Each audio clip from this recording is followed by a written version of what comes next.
All right, let's get started. Good morning, everyone. Thank you very much for coming out today. My name is John Helmholt. I head up communications and external affairs for the district.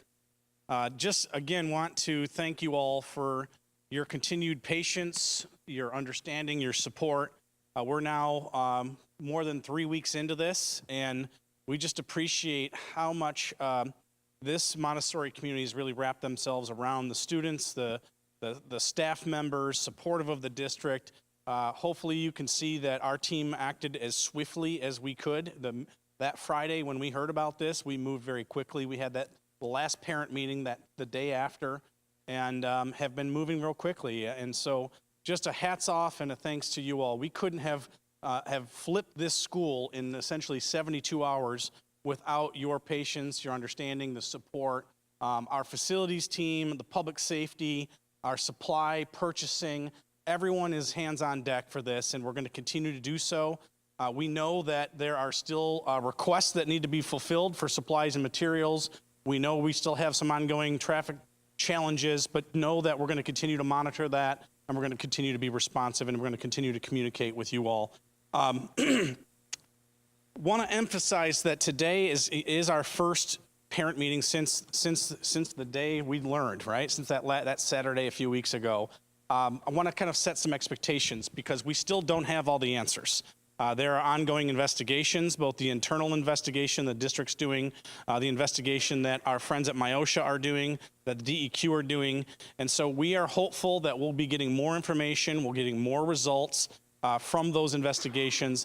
That's when we're going to be able to share even more, particularly around the sampling that still needs to occur at a more rigorous pace. As you might recall, Microair had done that preliminary sample, that was overnighted to a lab out in New Jersey. And, you know, we got that 1 ounce of good news that said that came back negative. We know that there are some FOIAs in asking for the results of testing that's been done preliminarily already by the DEQ and MIOSHA. We anticipate that will be shared in the coming days. We also know that and as you know, Microair has chosen to step back. So one of the first big steps, to reiterate what was in one of the communications that we sent before, was as part of the MIOSHA requirements, as part of their investigation, we have to hire a project designer. That project designer was originally Microair, and they have been doing great work for the district for years, but we had a number of parents that reached out. They reached out to us, they reached out to Microair directly and said, hey, we love you, but we really think you ought to step back from this. And so Microair took a step back, and this has caused a little bit of a delay. We had to go back out. There's a certified list of these project designers that we had to choose from, and I'm pleased to announce today that Nova Environmental of Ann Arbor, Michigan has been secured as the new project designer. They are going to be in town tomorrow working with Mr. Klomparens and our team. The next step there is for them to develop the project design plan. That plan is going to be submitted to our friends at DHHS and Kent County Health Department. They've committed to working on the sampling protocol to make sure that as we test for asbestos, we're also looking at silica and lead. And I know our friends from the public health departments are going to be able to speak a little bit more to that in the coming minutes here. The other updates here, the Raymond Corporate Investigative Services. I know we shared this with you all in communications. In addition to what the public agencies are doing as their independent investigations, and they'll talk a little bit about their different roles and responsibilities. I think that's part of the outcome today, is just helping to raise awareness about what is the different roles and responsibilities of these agencies in these investigations. But in addition to that, we've sought our own independent third counsel, and Raymond Corporate Investigative Services. This is a group, these are retired FBI agents. They are on the top of their game, and as that information comes back, they are going to look to seek an accurate timeline of all events to identify and document where any breakdowns occur and in the process and in communications. Once we have that information, we will be fully transparent. That information will be made available to you and to the broader public. Other questions and concerns from the previous meeting was, where did this breach occur? Which rooms specifically in the North Park building did this occur? We just recently received the daily construction reports from Chrisman. So we are now analyzing that data. We literally have to go side by side with the asbestos management plan and those daily reports. Our hope is that we will have that information out to you in the coming days. We have not finalized that, but no, we are still working on that. No, we will put together a diagram, a map of the building, and be able to identify specifically what rooms and specifically what occurred. Because some of this, you'll see as we go through it, some were 4x4 cuts, some were on the outside. And so we're still getting the exact data of when construction occurred and in which rooms, and we'll share that publicly as soon as we have more to share. On the materials and supplies, this has been an ongoing question. We have established a process, and we really are going to ask for your help, parents. The teachers, if they have the need for supplies or materials, they should be submitting that to Maureen or Cindy. They are going to work with the district team, and we're working as fast as we can to get these materials. There are some materials we know are essential. There are some materials that we know may be considered by some to be above and beyond. We're going to assess those on a case-by-case basis. That's what Maureen and Cindy and their team are doing. We also know there's many parents that have sought donations. I heard about $4,000 worth of donations, and we are grateful for that. We just ask for your patience, your support, and your coordination, because we really want to channel this back to our school building leadership as they are there in the trenches. They know day in and day out what the needs are in each and every classroom, and they're going to work with their staff to get that done. All 20 of the big North Park classrooms have sufficient furniture. They've got the beautiful new rugs. They've got plants. These classrooms are warm, they're sunlit spaces. We're doing whatever we can to continue to accommodate, to make it as North Park Montessori-like as we can, knowing that full well that is not gonna be the same as what you have in your big building, but we're gonna continue to do that. I also wanna report that in all 20 classrooms, their teachers are teaching, the students are working, learning is taking place. The students are being exposed to both the traditional Montessori, but also more traditional classroom. We knew this, we shared this right along. We knew that as part of this transition, there's going to be some teaching and learning that is not as Montessori-like as we would prefer it to be. As we get the more materials, the more supplies, it will improve. Also want to point out that we should really plan to remain in this building for the rest of the school year. The timeline for when we do the project design plan, when we do the sampling, when they do any kind of cleanup or decontamination, and then the clearance air testing, this is a good 8 weeks from now. So we want to just put that out there. We're not saying it's official, but we're saying let's all be prepared to go for the remainder of the school year in GRPS University at this point in time. There was another question about makeup days. We have not made a final decision on that. Obviously, the district has 11 snow days. That's a record amount. And right now, the state of Michigan is likely to grant a waiver of 3 days. So we have 9 days that are essentially waived. We have 2 days that we may have to make up. The state of Michigan, or the state legislature right now, is considering legislation that would provide waivers for state of emergency days. And so we know there's potentially 2 to 3 days that were states of emergency, either locally or at the state level, but we're not overly optimistic the legislature is going to get that done in time. So again, stay tuned for that. We are aware of the concern. Obviously, our focus is on teaching and learning. There was a lot of instructional time that was lost this year. A couple days due to this particular construction-related incident, and then 11 days due to Mother Nature. And so we're going to do everything we can to assess the situation, and we'll report back. Whether that's going to be adding days at the end of the year, adding minutes during the day, that's one option, is rather than spread it out. We know that those days at the end of the school year are not necessarily the most productive for teaching and learning. And so how do we make sure that if we do those makeup days, that we're looking at what's in the best interest of teaching and learning and instruction? A new phenomenon is the number of students that are eating breakfast and lunch. We are up almost 50%, I believe, is over 100 more students than normal at the North Park building are doing breakfast and lunch, and so I think that's good news. I just learned about that this morning, and I know our food service, there were some lines for breakfast and lunch, and so they're going to layer on a few additional staff persons to help make sure the breakfast and lunch goes a little bit more smoothly. Another update on some of the training. This is new information. We have nine members of the Montessori team that are currently untrained, and they have signed up to earn a Montessori training. The training program is a partnership between GRPS, Stepping Stones, Aquinas, and the Center for Guided Montessori Studies. This is going to start this July. So that's just, I know it's unrelated to this, but there's some new information that came out that we wanted to share about the continued commitment to ensuring that we have the highest quality Montessori trained teachers in the area. I would just kind of close it out that we are really proud of what we've accomplished, despite the challenge and the anxiety. You know, hopefully you saw your district and your school doing all hands on deck. We don't want this situation just like you don't.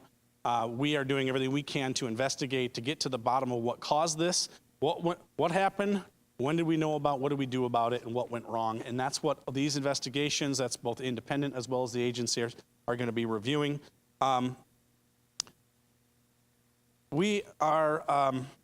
We're going to continue to communicate. Hopefully, if there are different opportunities and means and suggestions that you have for how we can do more and better, we welcome that feedback. I meant to say this earlier, this is being videotaped, and we will be posting that link. It's on our YouTube channel, and we will be posting it to North Park Village, and we'll have, if there's other places we need to post it, we will post it. We're also holding a 3 o'clock briefing with the media today. We wanted this meeting to be with you and about the school. So we did not have the media in this meeting. We will not have them in the evening meeting, but we'll do a separate standalone briefing with the media at 3 o'clock today. And that's really all I have for right now. What I'd like to do is turn it over to Adam London from the Kent County Health Department. If we can, we'll go through the agenda here. We have representatives from the Kent County Health Department, from the Michigan Department of Health and Human Services. They're going to do a little presentation. And then we have a friend from MIOSHA here as well. They'll talk a little bit about process, protocol, a little bit about asbestos, and a few other public health related items. And then our friends from MIOSHA will talk you through their process and probably reiterating a little bit of what I just shared. And then we'll open it up for questions, okay? All right, thank you. Thanks, John. Morning, everyone. My name is Adam London. I am the health officer for Kent County and the director of the Kent County Health Department. And I'm joined this morning by Dr. Nirali Bora. Dr. Bora, come on up. I'm going to turn this over to her in just a moment, and she's going to introduce the subject matter experts who are going to speak with you this morning. Before doing so, I just wanted to say a couple of things to you.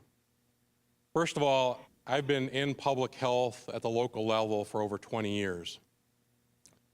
And in that time, I've seen lots of situations, scary situations, where suddenly and apparently out of nowhere, a family or a community is presented with a question where the assumptions of safety and security that they had for their families are shaken.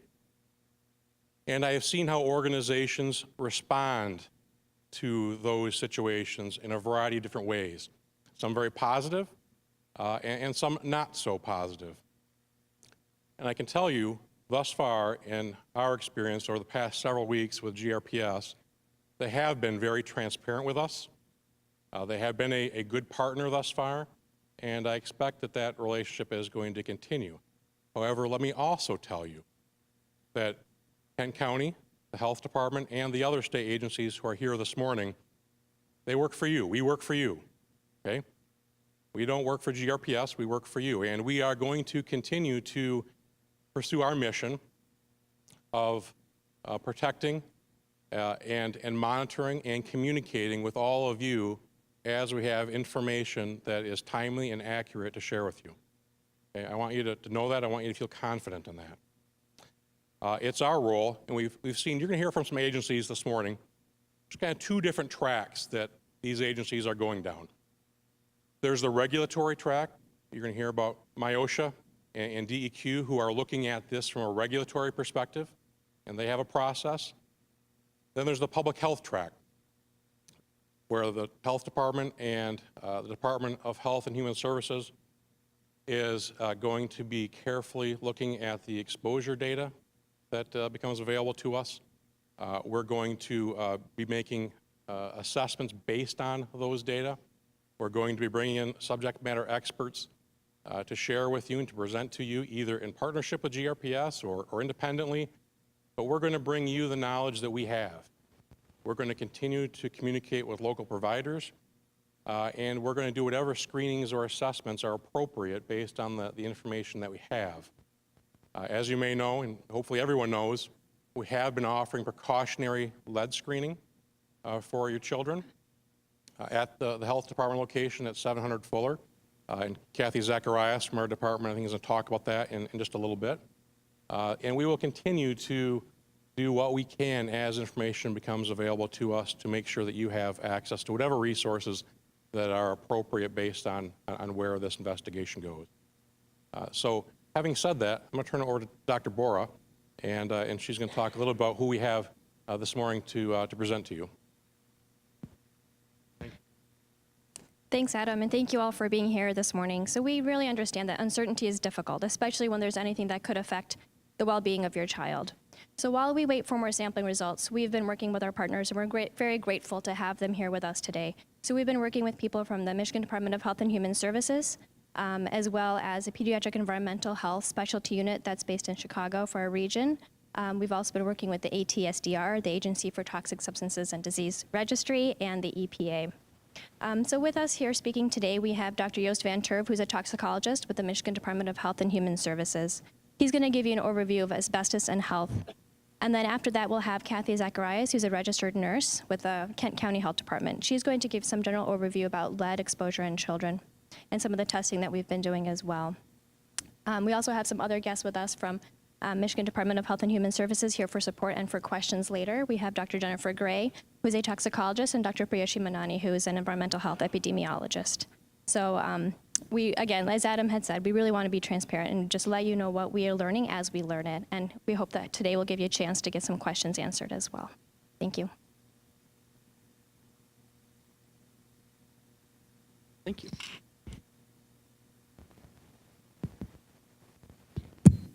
There we go.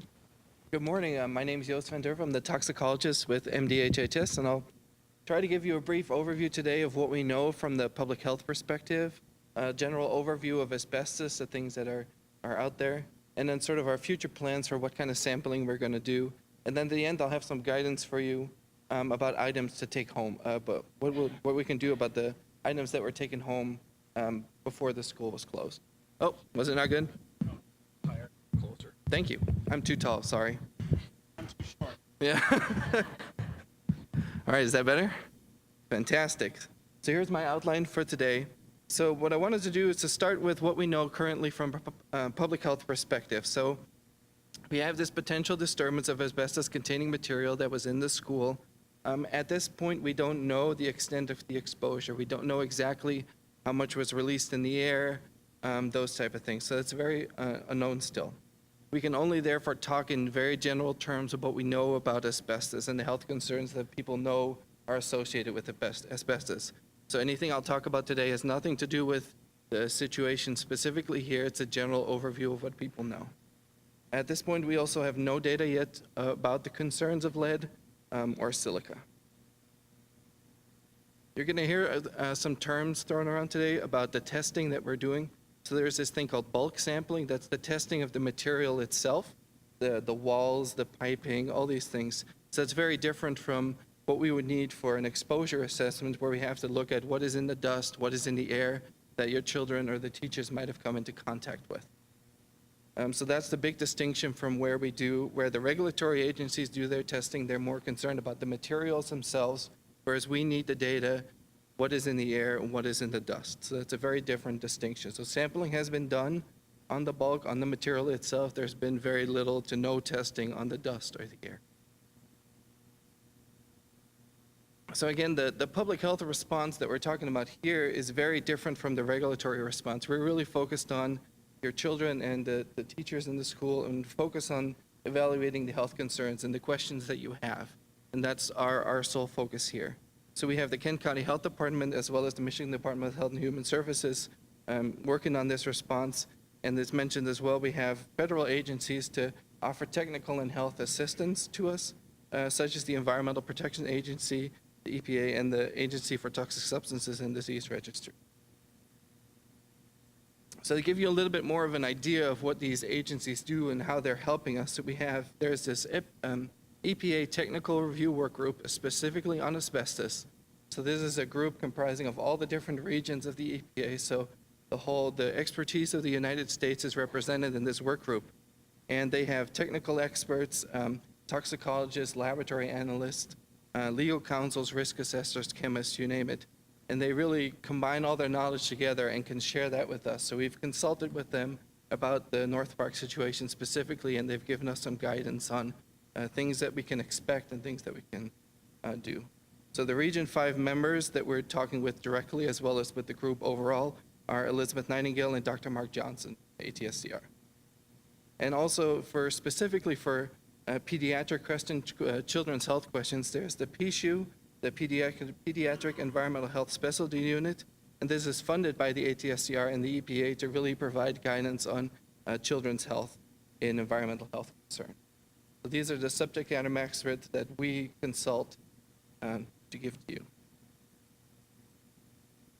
So the expectation needs to be set that we really need to evaluate the asbestos in the dust and in the air, and we can't use the samples that have already been taken from a regulatory perspective. So we need to go in and do our own testing through the project designer, as was announced, to really collect these air and dust samples. The real expectation is that the exposure that we're going to be able to assess will really only represent that last day that the school was closed. We don't know what happened before that. We can't tell about the cleanup that's happened or any type of material that was released before the school was closed. So it really would only represent a snapshot in time, just when the school was closed, and that's what we can do some type of exposure assessment on. So that's really it's not a good answer, and it's really only what the data will be able to tell us. So I want to set that expectation very early on in the presentation. So what I can do to you is to sort of provide a general overview or a general background of asbestos. And these are slides that are coming from the ATSCR that we've modified for this specific purpose. And I want to point out that I'm going to give you a lot of information, and I'm very sorry, but we'll have fact sheets at the end. They're going to be up there at the table, so this will give you another general overview to take home with you. This has more information that's really applicable to the situation here, but it gives you the biggest overall picture. So what do we know about asbestos and information for the community? So when I talk about what is asbestos, what are the past and present uses of asbestos, why is asbestos a health concern, and what are some of the diseases that are associated with asbestos? So the asbestos is a naturally occurring mineral. It's made up of these long, tiny fibers that you see in the picture. And they're really very useful from an industrial perspective. They're very heat resistant, they're strong, flexible, and very stable. So that made them very useful materials that in the industry. So they were used from the 1900s to the 1970s when they started figuring out that it was not the best type of material and exposure to people will be harmful. Now, the problem with asbestos is not when it's being used properly, it's when it degrades and when it's disturbed in situations like here. So the loose or crumbling asbestos can release the fibers into the air.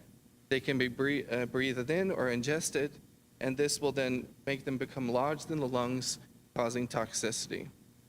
And what's very important to know is that the symptoms of this exposure don't manifest immediately. It takes years, decades for these diseases that we're going to talk about later to manifest. So nothing that you'll see or in your kids' day will really be likely related to this exposure.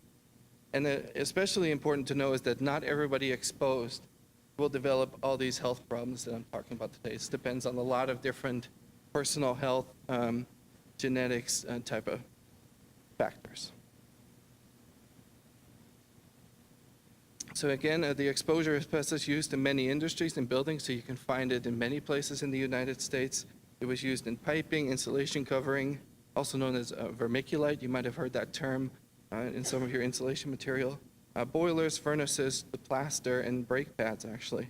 And it's only those disturbed materials that are really of health concern here. If it's just properly available in the school or any other building, it's totally safe. It's when you're disturbing the material or it degrades, it's when it becomes a problem.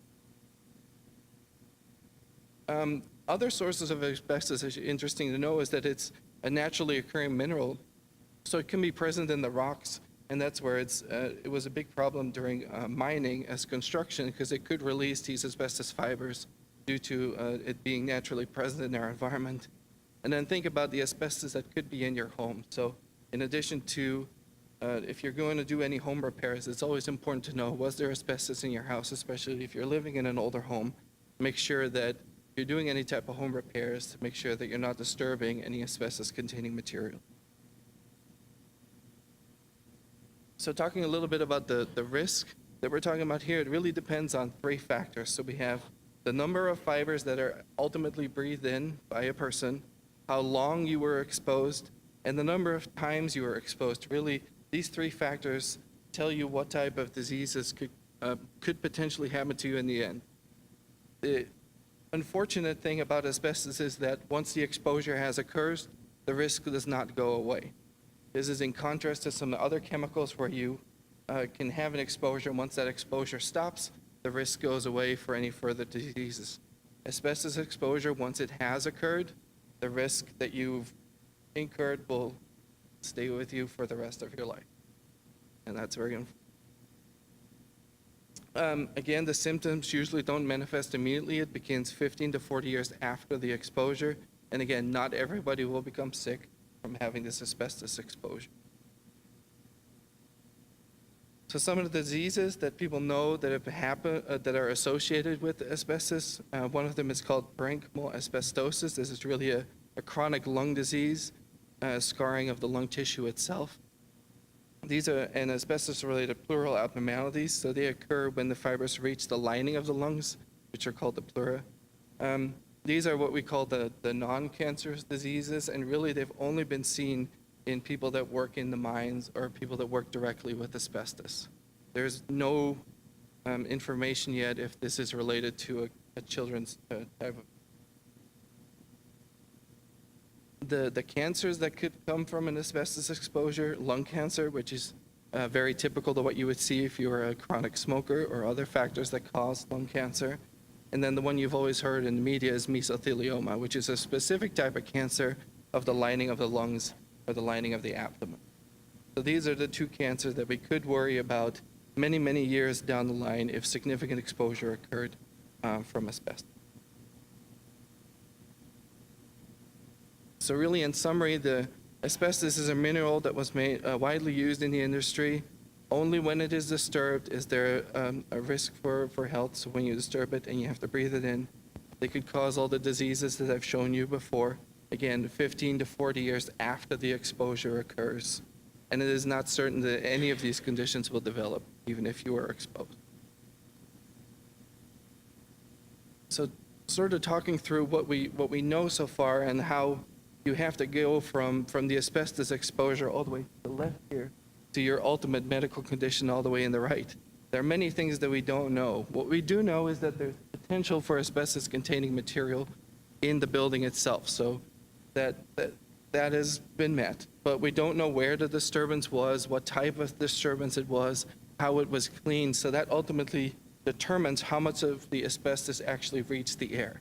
And again, the air is the important matrix or media that we need to investigate, and that can tell us what type of conditions we could see later on in life. Then the person has to breathe it in, so you have to either do inhalation or ingestion at this point, so it's very unclear what each individual person exactly did in proximity to that, the asbestos within the air. And then it has to reach the lungs, and there's a lot of personal factors and how many fibers and what the length of the exposure was. It really will ultimately determine what the medical conditions are that we can expect. So many of these things, such as we know there's asbestos-containing material, but we don't yet know, and we're going to get those reports soon, what the disturbances actually were and how that's going to infect the asbestos in the air, which we are going to measure with the new project designer. And then we'll have to make some type of assessments for how much asbestos was actually in the lung and what that could lead. And this will be this sort of pathway, this framework of how we think about this and how I'm hoping you think about this is also applicable to lead and silica as well. So the sampling going forward, we will work directly with Nova Environmental to implement the sampling for asbestos, lead, and silica. This will only capture, again, that potential for the exposure on the day the school was closed. So we really will only have very limited information how we can extrapolate. So it's really, we would like to know exactly what happened from the day the first construction occurred, but we really can't go that far back with the sampling. It would be very irresponsible for us to make any type of conclusions that far back. We could only get a snapshot of what happened the day the school was closed.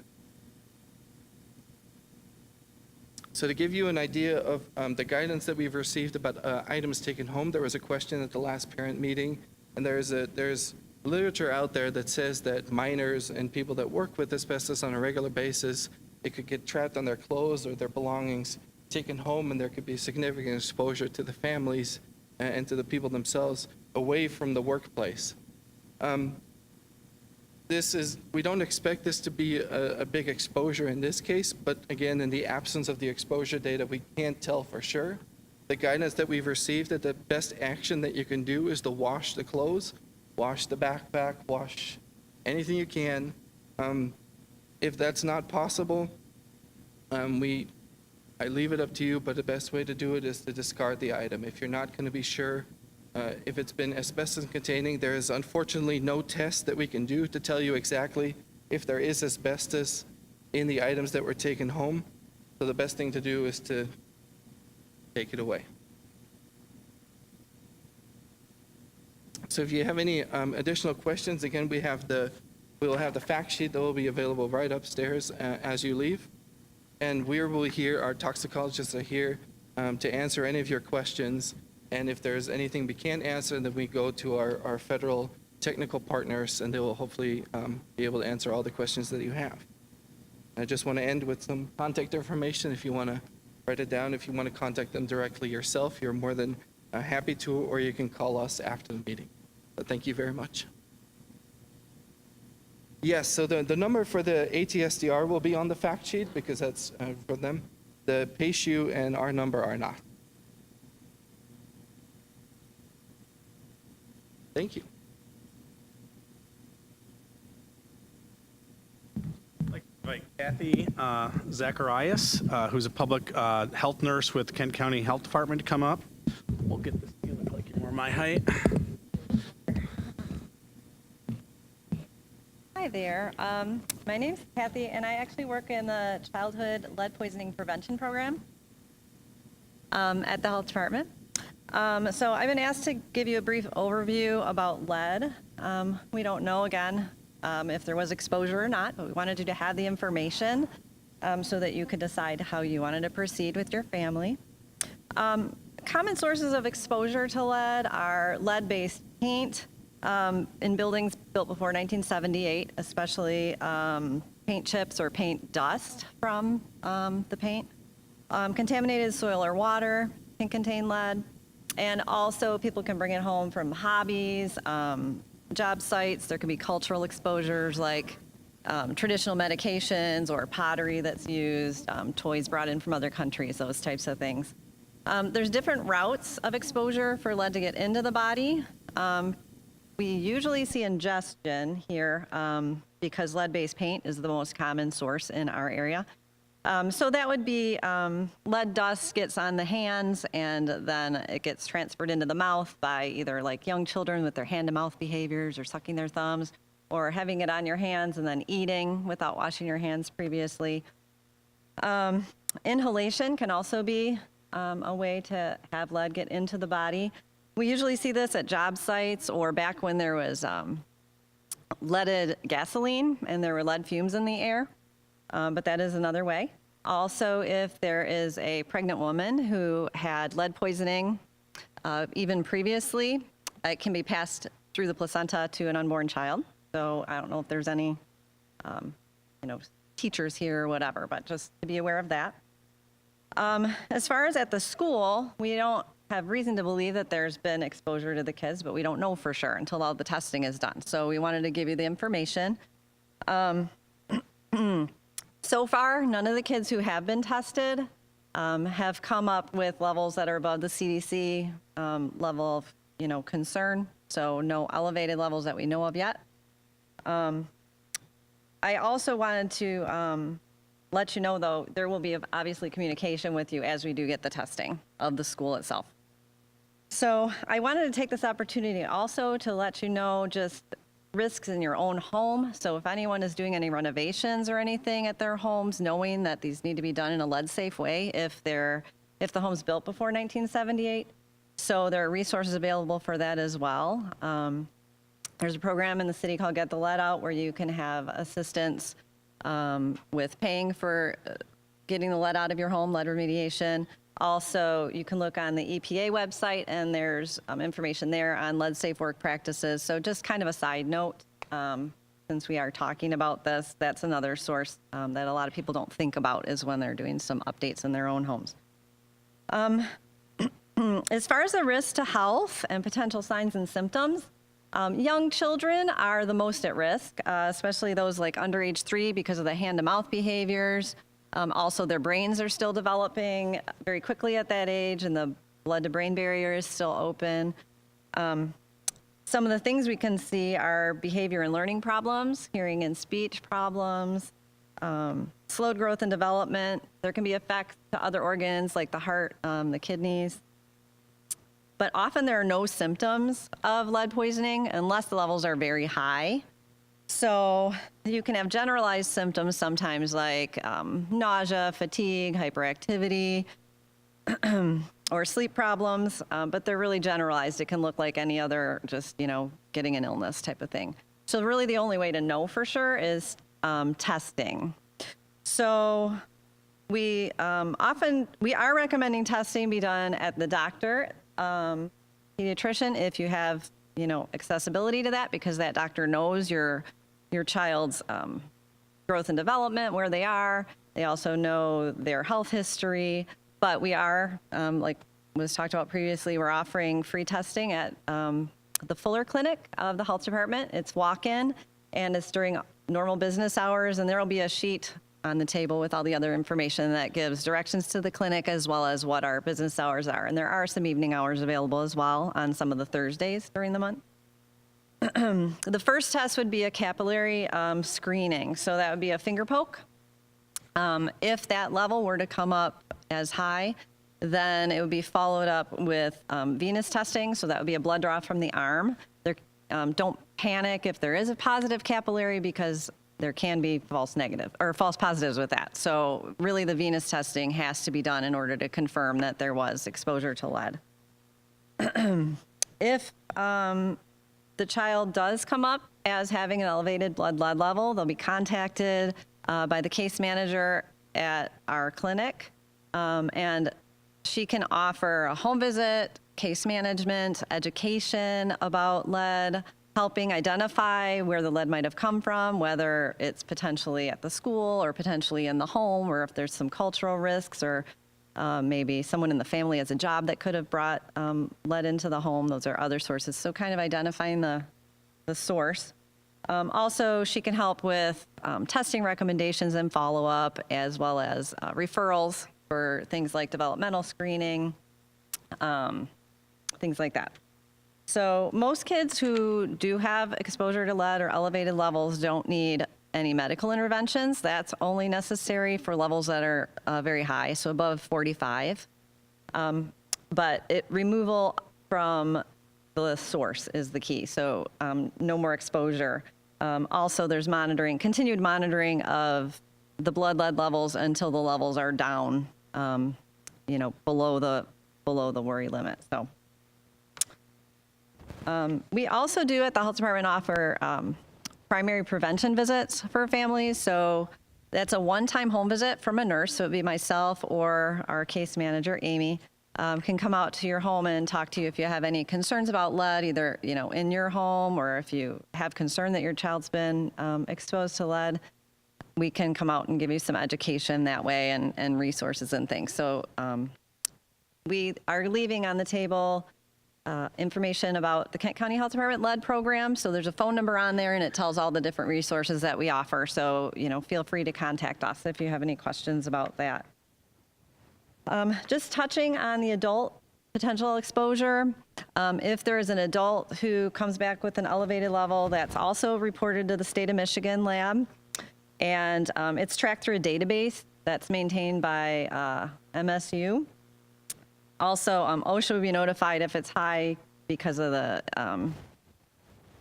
because it's a work-related potential exposure. So I think that's it. So hopefully I've answered your questions, and we'll know more once the testing comes back from the environment at the school. Last but not least, Fred Kirkland Jr., who's an industrial hygienist from MyOSHA here, is going to talk a little bit about roles and responsibilities, and then we'll open it up for questions. So thanks for your patience. Good morning, everybody. My name is Fred Kirkland Jr. I'm with MyOSHA, with our Construction Safety and Health Division, and I'm an industrial hygiene specialist. I've been with MyOSHA for 32 years, and a lot of that time has been dealing with asbestos-related issues. MyOSHA's responsibility is we are tasked with the enforcement of the occupational safety and health standards here in the state of Michigan. So we deal with employer and employee relationships. So we want to make sure that the employee's health and safety is protected in the workplace. So at this time, we have several open inspections with regards to the school district and some contractors that have conducted the work at Montessori. So those investigations are ongoing, and at the end, we'll have some conclusions once we wrap up and have what we call a closing conference with the school district and the employers to let them know the findings of those investigations. Also, we have several standards we're going to be looking at. We look at our asbestos standards for construction, and we also deal with HERA-related issues. HERA is a law that's an EPA law where the school districts are compiled to make sure that they have certain things in place with regards to that asbestos management plan. That management plan is something that's a living document where the district is obligated to make sure they have a designated person.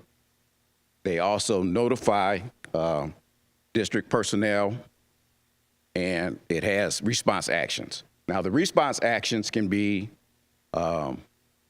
something that happens on a normal case with regards to removal, or it can be an accidental release. Now, if it's an accidental release, it's called a fiber release episode. So there has to be a response, and then a project designer has to develop a design for that response to be adequate. So that's all in the process. Also, we're going to be looking in other standards. We have our lead standards, we have our silica standards. So we'll be taking a look at those with regards to the contractors and to see if there's compliance with those. So with that asbestos standard, with the lead standard, with the silica standard, there's mandatory training requirements, mandatory air monitoring requirements, and work practice procedures and controls, such as wet methods, respiratory protection, protective clothing, decontamination, and housekeeping. So those are the main things that are involved with those standards. If the contractors have some of those things in place, that's fine and great. But if they don't, then there could be potential citations and monetary penalties, or we may issue some recommendations. But again, we'll evaluate all of that. It's an ongoing process, and we'll let those contractors in the district know our findings. Now, we do have a freedom of information requirement too. Well, not a requirement, but it's a process. So you could go through FOIA to get that information, but the best way to do it is at the end of our inspections. That way everything's complete and the information is available through the Freedom of Information Act. All right.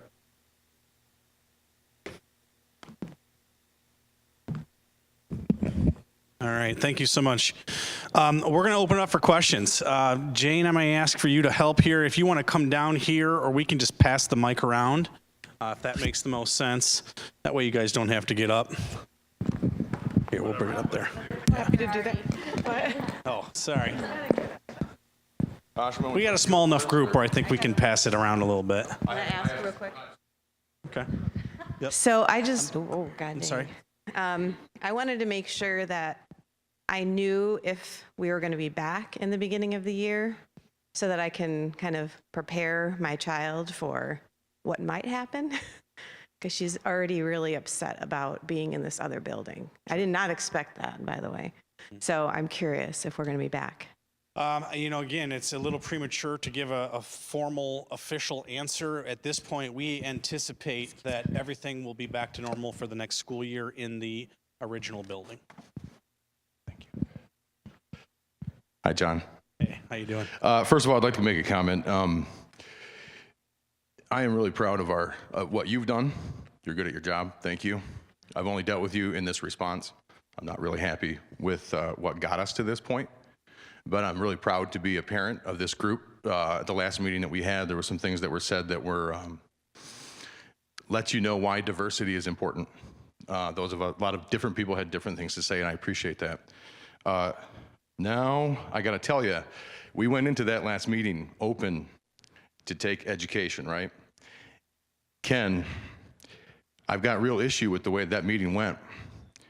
It took you getting very frustrated at the very end of that meeting to say, essentially, it finally took a senior worker to recognize that the work that has been done from the very beginning was wrong. That changed what that meeting would have been. I was the third person to stand up with questions, and I feel like I ripped the bag open on construction knowledge.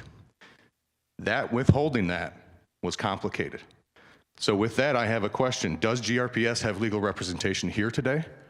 Yes. What firm is that? And who is that, Thrun. please, if you Thrun, mind? Gordon Van Wieren, and Sharon Pitts, who's our internal legal counsel. And what firm is that with? She's internal, and he's with Thrun. Thrun? Okay. Thrun, sorry. Thrun. Were you at the last meeting that we had on Saturday, 3 weeks ago? Okay. Did you at any point ask your administration here to be misleading or vague?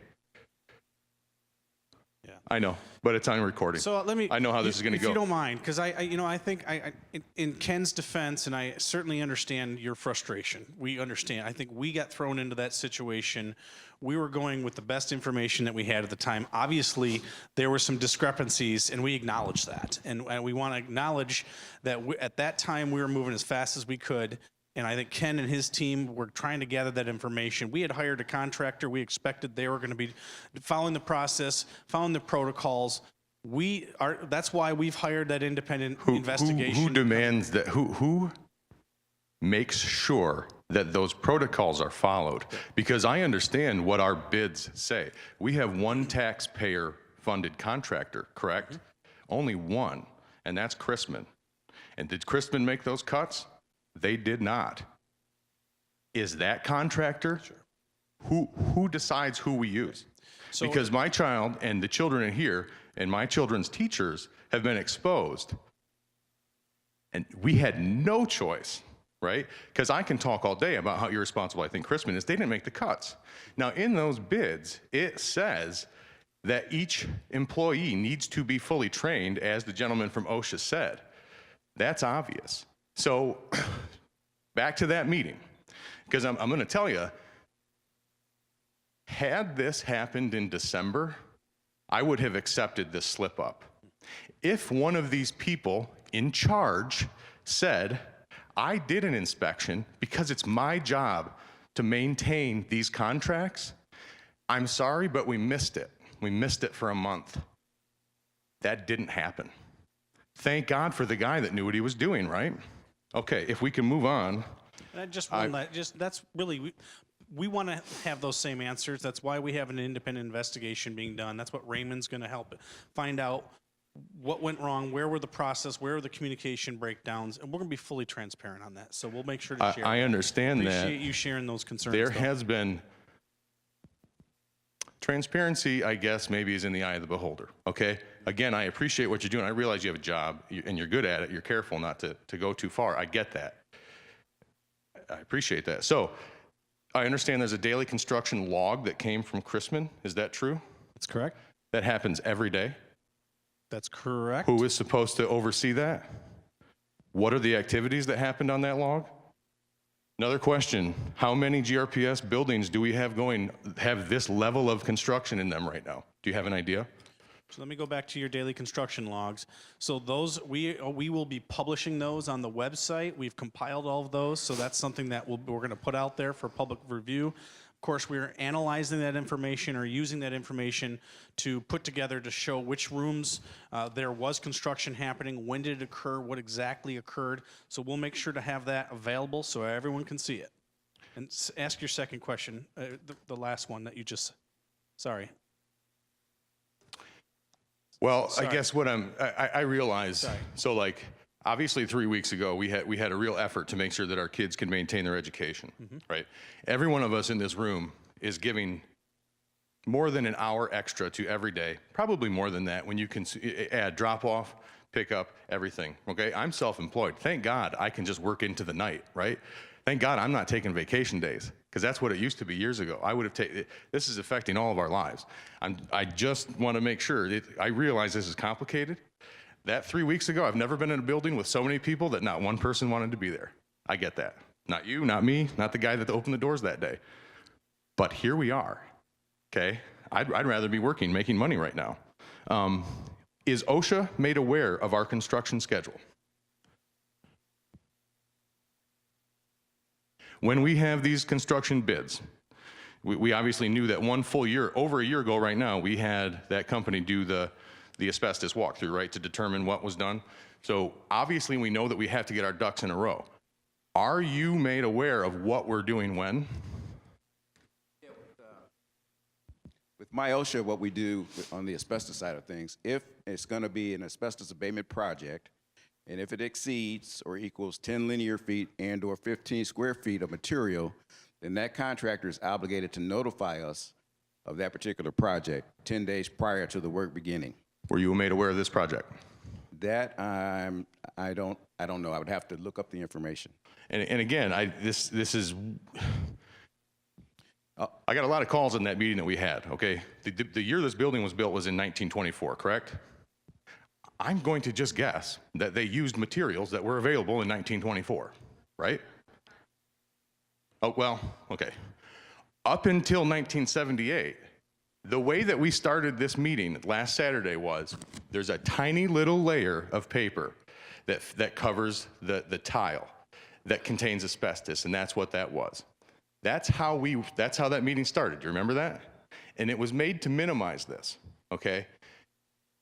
What's directly behind that tiny little piece of paper? Well, if I can go back to the notification process. Now, those are licensed asbestos abatement contractors that have to notify us. That information is also available to the public via our website. So if you want to take a look at that, you're more than welcome. Okay. Would you then think that it's reasonable if you knew that there was something going on that you would do an on-site visit? Because like I said, in December, had this happened, I think all of us could say, man, that stinks. But at least we caught it, right? Because the difference between the 6 weeks, which is what was reiterated over and over again until halfway through the meeting, I guess the reason why I'm saying this is, if you're wondering, we've got a few cowboy parents right now. It's not very helpful, but if you're wondering why people feel that way, it's because we feel like we've been misled. So from this point forward, anything that feels misleading is just going to come with a lot of aggression, and we're motivated. So I just don't think it's a very good idea. From this point forward, let's just, whoever did it, okay? I don't think that you needed our push to get a different asbestos testing group, right? I mean, that's just logical. I can't ask the criminal to tell me how he broke into the house. He's not going to do it. Doesn't work that way. So, I mean, getting the company from Ann Arbor just seems like something we should have done that Friday night, right? We shouldn't have. I don't necessarily agree with having them not working for us anymore, but like, That seems obvious. You got to bring the other players in, because otherwise,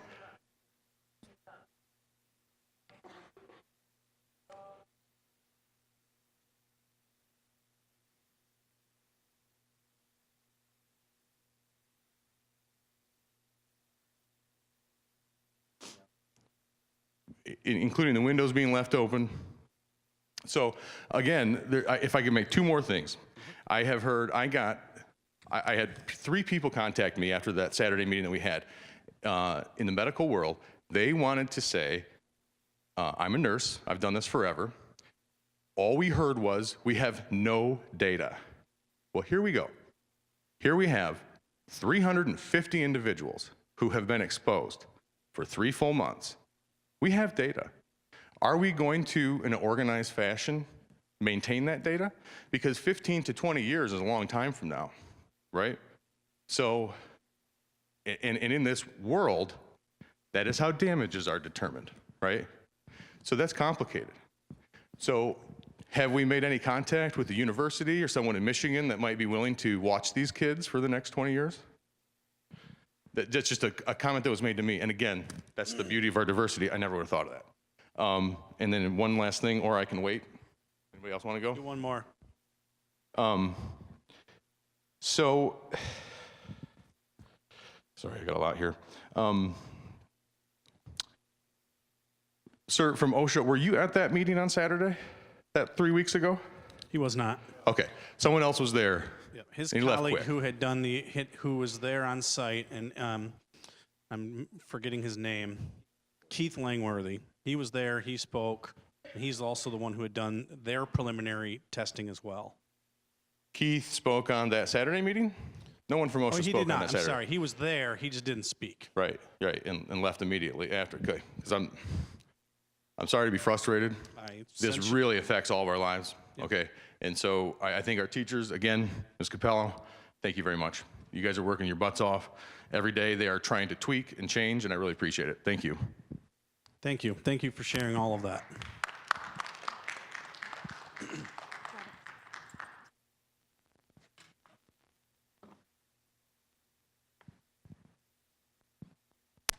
I have a question about, since they'll be in that building, how can they move in more, to put stuff on the walls, to adjust the lighting, because there's fluorescent lights. I heard that they're not allowed to plug anything into the electric outlets. And also to form a library. My daughter put 20 books in her backpack this morning from home, and she said, I have to bring these because there's no library and we need books. I've got Maureen. I'm going to look to Maureen for a little bit of help on this. We're going to take this feedback and we're going to continue to incorporate it. I know that they're working. It's a little push and pull to try to make sure that they have the space in the building so they can really get back to normal as much as possible. I'm just not directly involved with whether they can use light sockets and if we can change the bulbs and some of those kind of things. But we'll follow up on that. Maureen, is there anything you want to add or? Okay, good deal. Know that we're very aware of the concerns. I think that's probably one of the most common things that we've heard lately is more of, hey, can we have a little bit more space and can we get more timely supplies and materials? And we're very sensitive to it. We're aware of it.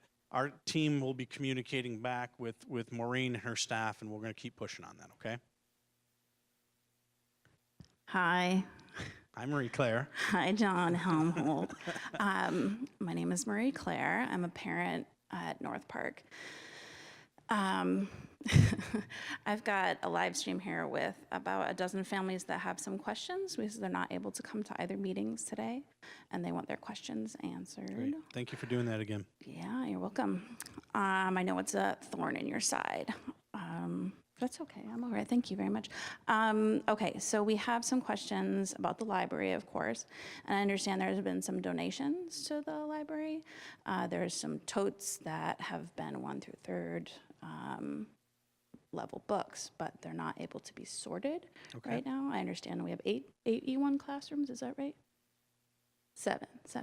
And there's books that teachers are afraid to use because we have like mixed classrooms, right, 1 through 3rd.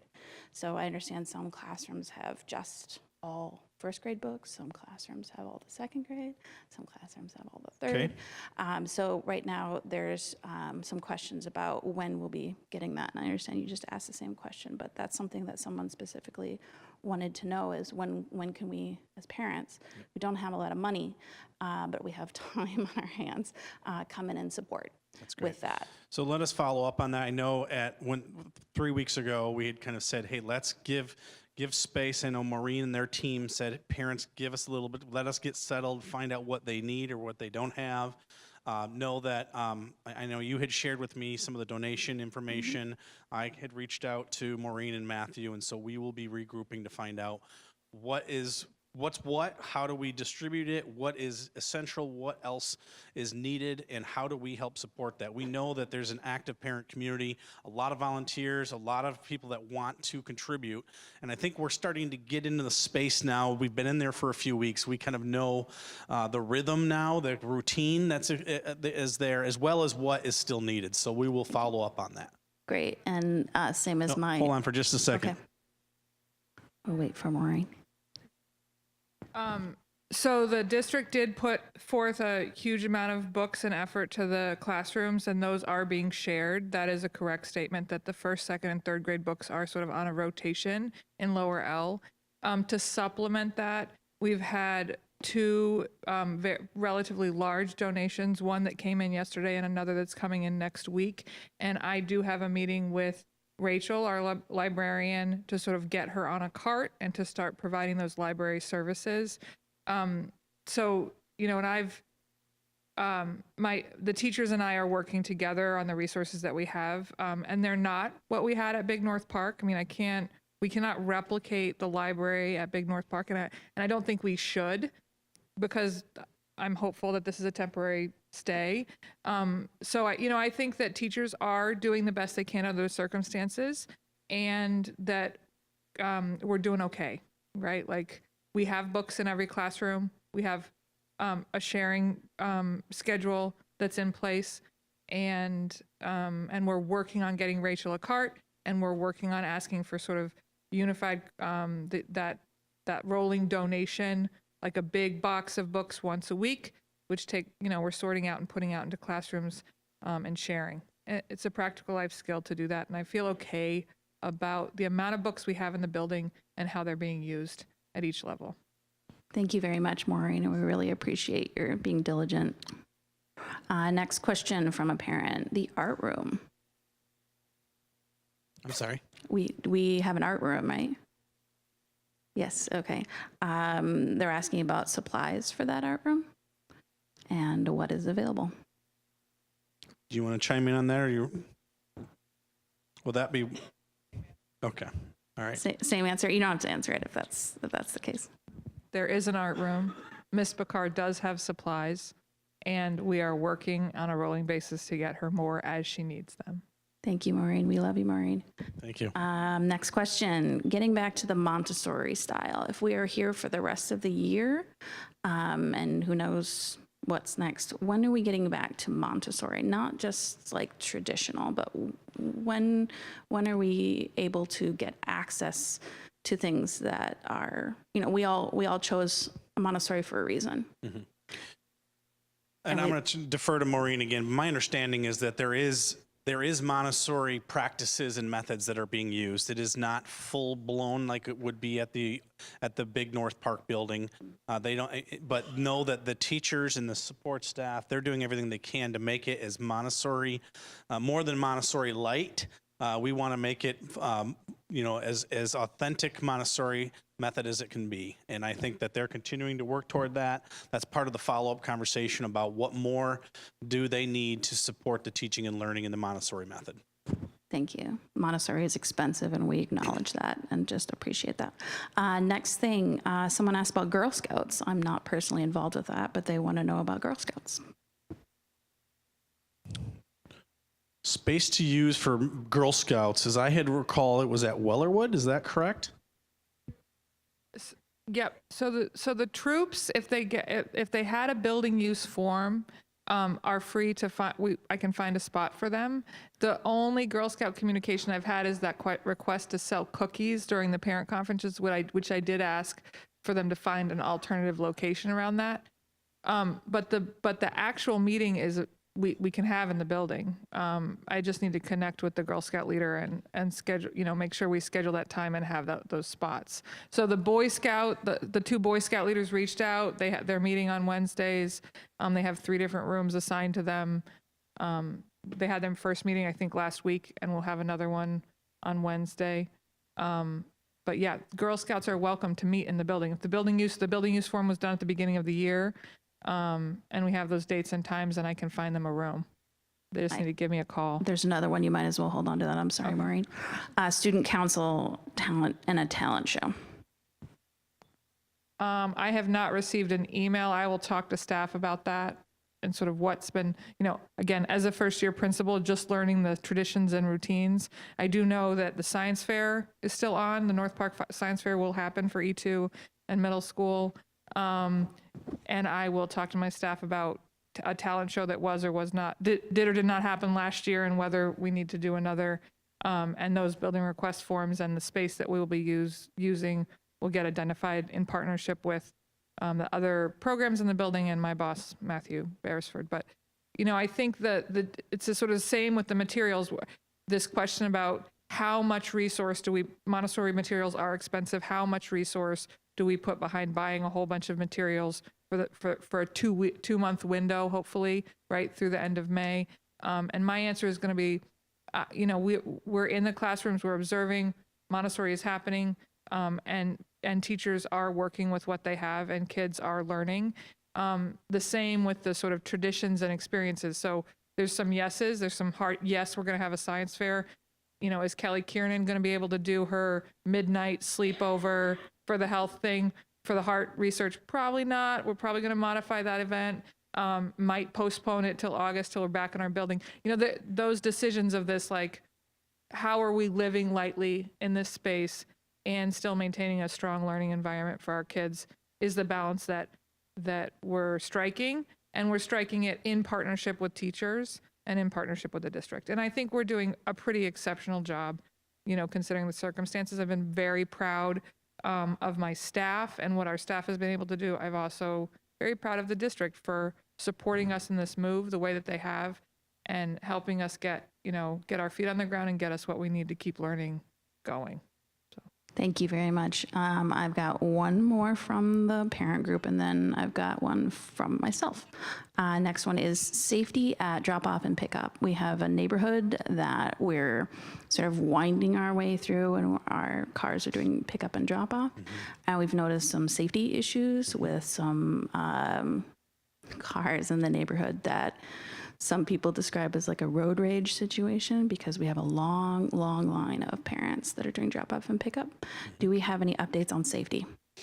Well, one recommendation that we were following through on is making sure that the neighbors have been informed about the pickup and drop-off times and the bell times. That's something that just making them aware, asking for their patience and understanding. Just like we're also going to be asking the parents who are driving, please do your best to let people out of their driveways. Give space and room for those neighbors to come and go as best we can. We know that that's part of the challenge. Our public safety is continuing to monitor these conditions. Same thing with those parents. I know there were some concerns expressed about exiting GRPS University onto Fuller and how difficult it is to turn left, Yeah, let alone right. been in several near misses That's myself. Right. That's right. And that's where we will share the alternate routes. Sweet Street down to Ball. There are a couple different routes. If a left turn is considered to be dangerous, don't turn left. A right turn may make more sense. Some of this will be common sense. Some of it will be continuing to monitor to see what we can do to improve that. I know that over time they've been updating it so that pickup drop-off is getting smoother, more efficient. I know that they've cut the time down significantly, but I would look to Maureen. Is there anything that you want to add on that?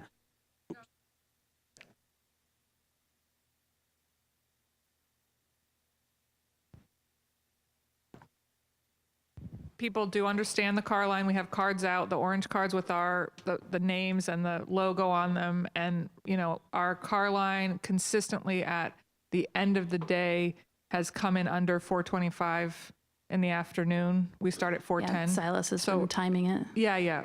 We've all been timing it. It's been a great exercise in keeping time, and defining what working with, listening with efficiency and walking with purpose looks like. It's good, good practical life skill. So that on average, that drop off, it starts at 410, and we're getting done at the very latest at 4:30. So that average between 425 and 430, which it's half the group. So it's about 160, 180 every day that we're getting out of the building. And students are learning this idea of the different ways schools function, right? And this question of, we always did it this way at Big North Park. And when you don't have a field and when you're in a new building, is this how other schools do it? Yeah, this is how other schools do it. And we're going to get, just like we were good and efficient at Big North Park on the corner of Cheney and Elmdale, we're going to get good and efficient at this too. So. Great, and I have one more for myself, I'm sorry, and then I'll pass the mic. Oh, go ahead. Yeah. Oh, yeah.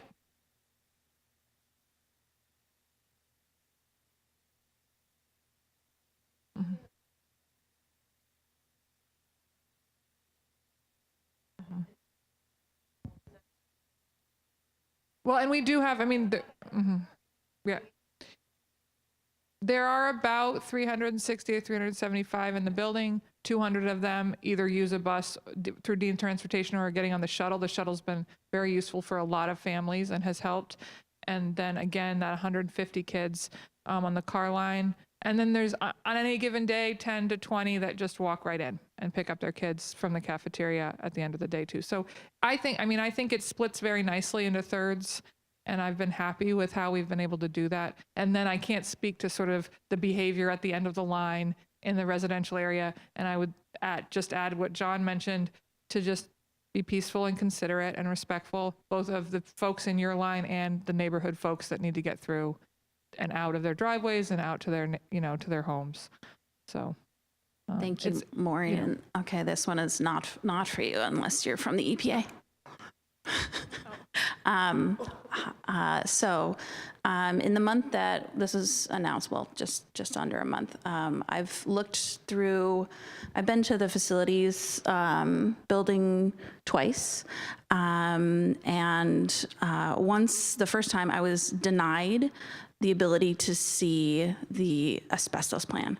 It was something that's been in We Are GR since 1989 when Adhera had first started.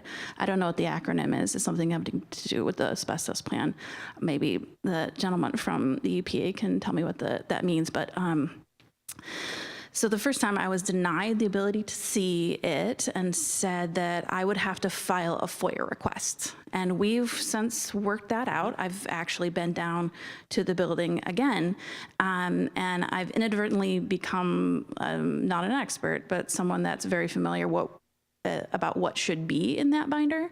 And I've looked at 4 or 5 of them. This is the asbestos plans that are for each of the schools. And I understand that almost every GRPS school has asbestos in it. That's correct. Yes. And it's important to share, because I know there was a comment that asbestos is still a common construction material. It's in this building. It's in every, it's in very commonly available construction use in buildings throughout the community. So, the thing that I'm a little bit worried about is that, that information should have been available to us.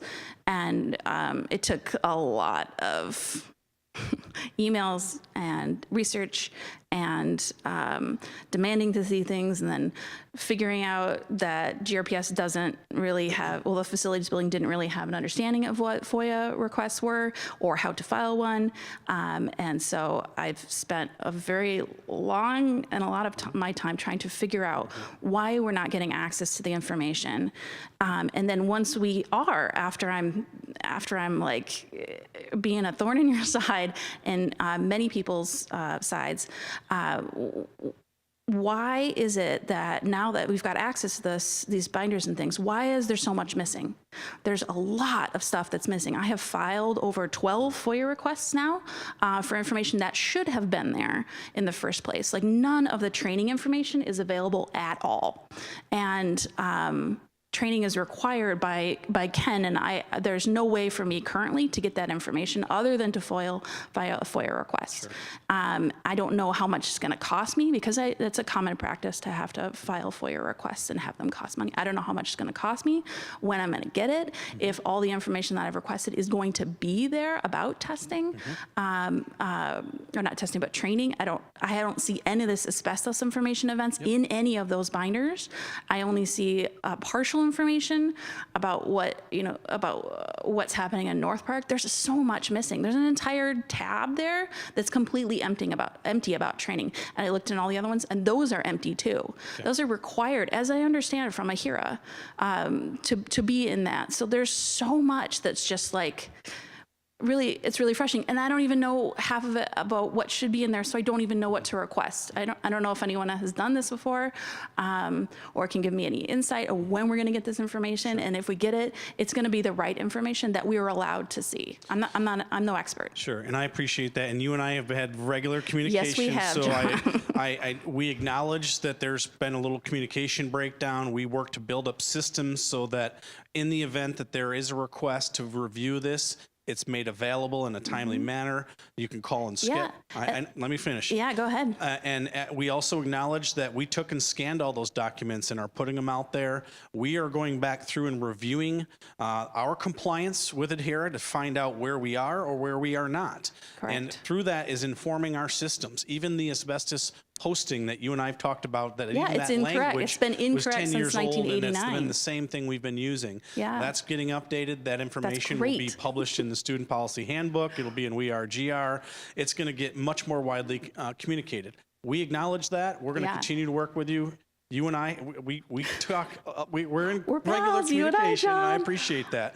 But I'm hoping that, I say that more as to acknowledge that we're sensitive to the concerns and questions. We may not have all the answers, and we may even stumble a couple times when we're trying to find the right process, which we acknowledge that we have. But know that we are committed to continuing to follow through with this, to answer all your questions, to go through with the responsiveness, and then to make that available to this community so that everyone knows that it's not just our response to Marie Claire. That's something that is available for the public and for everyone that's part of this North Park Montessori community. So we appreciate you pushing on us. Keep the questions coming. This is part of, we're learning through this as well. We acknowledge that there's learning and there's some systems issues that we need to address. Absolutely. There's some practices that we may need to change. Yes, you do. We fully acknowledge that. And we appreciate you questioning and pushing on us. Thank you. And I just want to say one more thing. I really want to thank all of the teachers that have gone through everything that they have gone through to make things normal for our kids. This has been a massive disruption, and we are very thankful that there is a building for it. We're thankful that our teachers are there for it, and that there's such a strong parent community that is willing to try to make things normal, even though this is really scary for a lot of our kids. So I wanted to say thank you to that.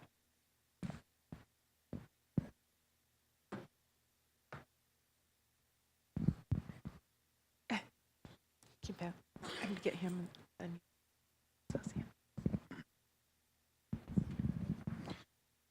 My name is Mike Meiskens, and first of all, I just wanted to thank all the representatives of the different organizations that are here today, because the last 3.5 weeks have, the education of the parents has been a real issue.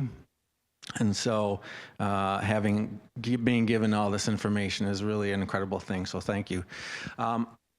The testing that's going to be put forward, it was reassuring to hear some of the things that are going to be tested for. One of the things that I'm wondering if can be answered is, it's my understanding that a big component of why people get sick from asbestos is the size of the asbestos particles. Can someone comment on if that is going to be a test that's done? Yeah, you're absolutely right that the size does matter. We'd have to talk to the project designer to figure out if we can do those tests. So we'll definitely do that. Thank you.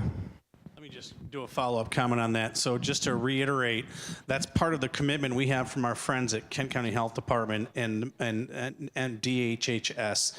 They've been in consultation with EPA. They are going to be making those recommendations along with our project designer for what those samples are. And so we acknowledge what you've requested, and I'm sure that's something that they will take into account.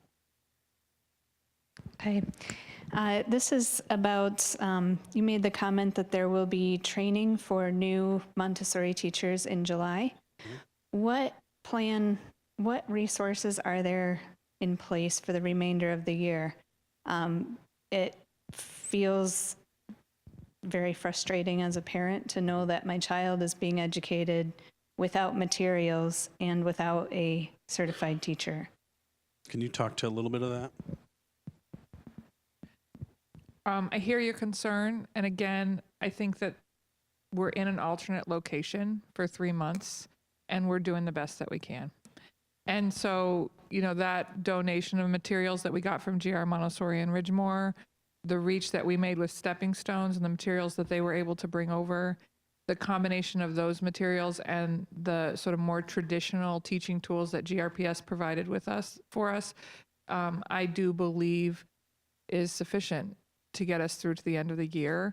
The kids are in classrooms, the teachers are teaching, and we are working. I'm not sure I agree with this, with the idea that we need to reproduce a fully functional Montessori environment at GRPSU for all 20 classrooms for 3 months.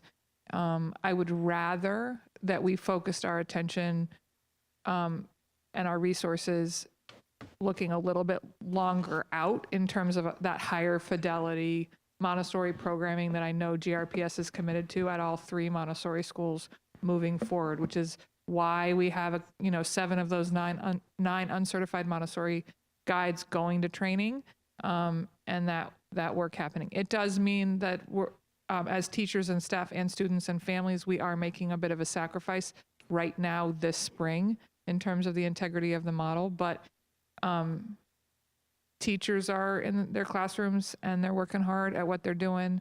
And I feel lucky to have the staff that I have committed to the work that they're doing. So I also, just as a side note, we also do have, in case folks don't know, we do have 16 people from all 3 Montessori schools going to a national Montessori conference next week, March 20th. And that team of folks, there's 7 from North Park, are very excited to get engaged with that work and come back reinvigorated and to take whatever they learn at that conference into their grade level teams and out into their school community at GRPSU to do what they can to maintain that Montessori programming piece. But I want to be considerate about how we're using our resources in this move, and I don't want to mobilize and spend thousands of dollars on Montessori materials that we have at North Park that I do believe we're going to get back and be able to use in the fall. So I know that's hard for some families and students in the short term, but as a school leader, that's going to be my answer about that sort of concentrated effort and what direction we're going with that. Okay. Hello. My question is about the asbestos testing in particular. Now, you said at the end of your slideshow there that you were going to be only testing as it was the day that we left the school. When micro air started and came in, they said they were going to do anything they needed to do to replicate the conditions that we were in, which meant sawing or bringing a leaf blower in and blowing the air around to test the air. So it's kind of unsatisfying for me for you to say, we're going to test it as it lay. So I'm hoping that I misunderstood what you were saying. Yep, a little bit. So the technical guidance that we thought that we received from the EPA and the ATSDR really comes to not so much doing the testing itself, but how we can interpret the results of the test. We can do all the sawing. We can do the aggressive leaf blow. Do you plan to do the sawing? Because, okay. I can't, no. Oh. I would rather not. But I think that the best way to do it is to do the leaf blower style, seeing how much we can agitate in the air. But it really all comes down to how can we interpret the data that we will receive. Okay, I guess I still don't really understand. So it really comes down to we can measure and how we can get the numbers, but what do those numbers really mean? So are there more cuts to be made to install the AC as it was intended? I mean, So are we going to test those, like, while those cuts are being made, Well- are we going to test? because it doesn't help me Directly that much after? to know that, you know, in the 3 weeks that we've been out of school, there's nothing in the air and it's settled, or is it in the carpet? I mean, like, I came here looking for scientific data, which we don't have today. That's what I want to know. Right, and that's sort of the big problem here is we don't know exactly how much exposure there was. We're going to do the best sampling plan that we can with the situation that's available there. I just want to set the expectation that it's going to be very difficult to recreate exactly what has happened in the past 3 months during the whole construction. So to set the expectation that not all those questions can be answered, even if we collect the best scientific data. That's the technical guidance that we've received, so we could not answer all the questions that people will have. So what is the cleaning process for our materials? Is there any sort of timeline as to when we could clean some of our materials? I mean, there's a lot of things I'm thinking in my mind that are made of wood, for instance, that could be cleaned and then shipped. But is this like post-testing, or is there a company that does the cleaning? Is there requirements for that? So the cleaning for the exposure assessment purposes all would happen before any type of cleaning happens, and that's why it's very important to get the designer here. Any type of clearance after that will be through the AHERA process. Do you want to talk anything about that? Yeah, that project designer is going to be responsible for designing that response action. And then part of that response action is the actual cleaning of the area. And typically what happens during that cleaning is wet wiping and using what's called a HEPA vacuum, high efficiency particulate air, where it takes it through a filter that's going to filter out any asbestos fibers that are on surfaces. So that's all part of the cleaning process. Yeah, that can be done too, but scientifically, it's kind of difficult with fibrous materials. It works best on non-porous surfaces. I have a follow-up question on testing. So we talked about, or at least some, I believe one or two of the regulatory agencies talked about some preliminary testing that was done shortly after being notified that this was an issue. Which agencies did that preliminary testing? My understanding is that testing occurred once we were notified, once we were aware of this, and as part of the standard operating procedures, MIOSHA, Keith was in there and did his preliminary testing, and then DEQ was also in, and those are those items that we know we have some FOIA requests coming in. But again, no different than with the micro air sample. You know, we took our sample on Friday, he overnighted it. That was one sample. And so really probably what we're emphasizing is the process through the MIOSHA regulation where this project designer, NOVA, is getting brought on board.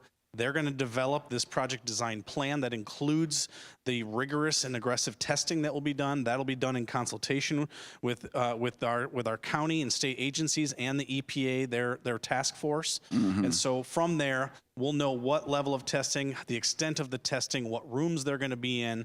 So part of this is also looking at those daily work plans. Where specifically were they doing the construction? And based on the asbestos management plan, where are their materials in that room that they were doing that may have been disturbed? And might there have, what time was that done? What was the cleanup that was done? So that'll all be part of the process, but we'll know more once we get the draft project design plan, and that goes through kind of the vetting with our county and state and federal agencies. Yeah, so I guess my question comes in, how are those initial preliminary tests going to be weighted or evaluated next to this testing, more rigorous schedule done by NOVA, which is occurring, you know, who knows, multiple 6 or 4 to 6 weeks after the initial exposure. And so, you know. So we don't have the DEQ and here after, to answer. you know, some parents are alleging some cleanup, some open windows. You know, it seems like there should be some analysis done there. Yeah, it's very difficult to go back and actually try to recreate what happened on the day and try to extrapolate any data.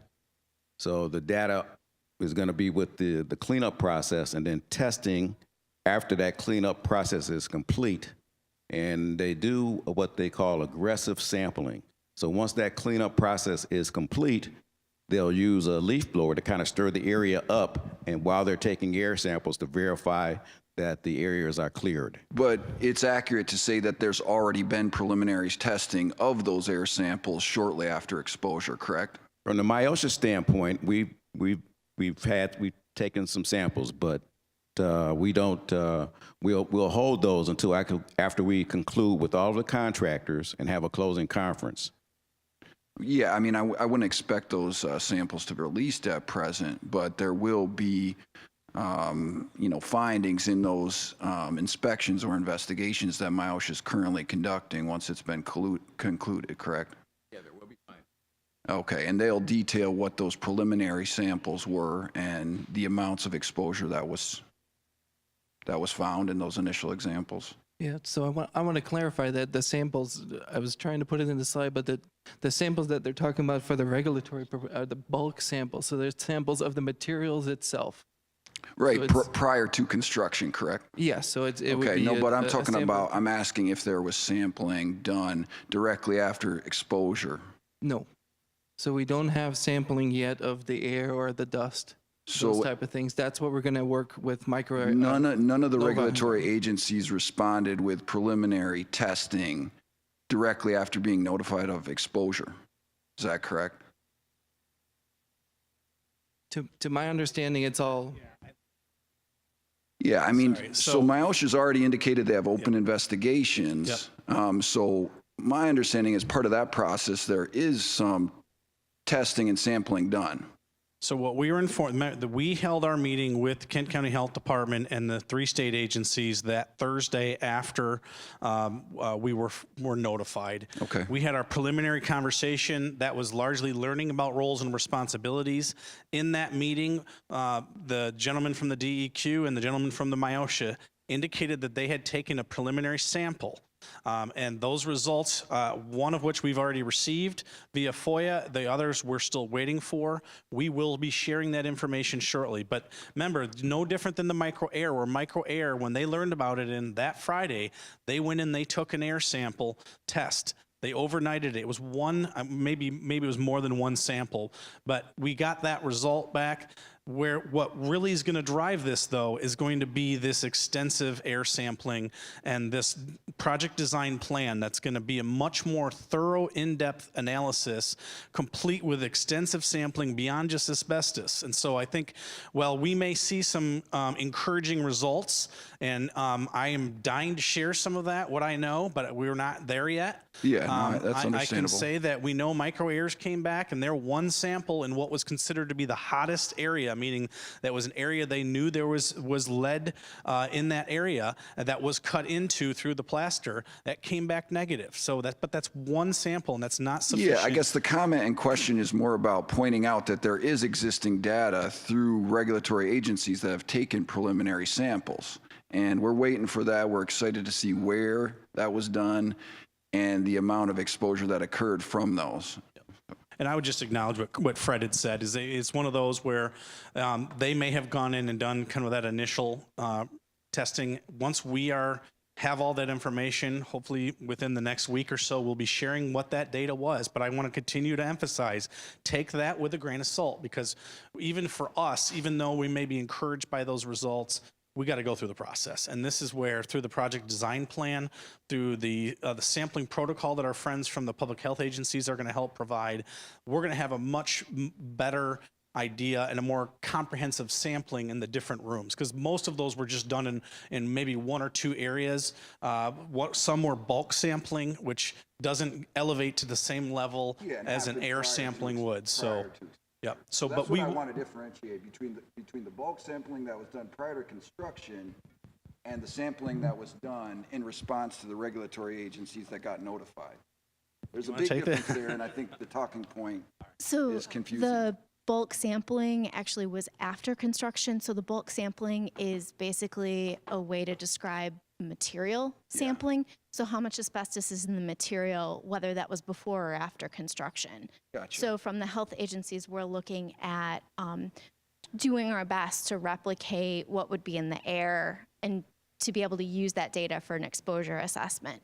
So even a bulk sampling today would just be the amount of asbestos in the product still, and wouldn't be what was released in the air. So Right. that's the difference with that. So even as part of the regulatory process, which I am not a part of, going in and taking a bulk sample, even that Friday, still wouldn't talk about what asbestos fibers were in the air and what we could look at in terms of exposure. Right, and then subsequently, there's regulatory agencies that came in and did sample testing.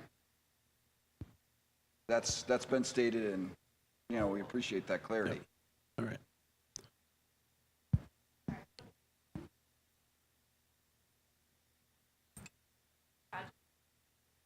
No, I.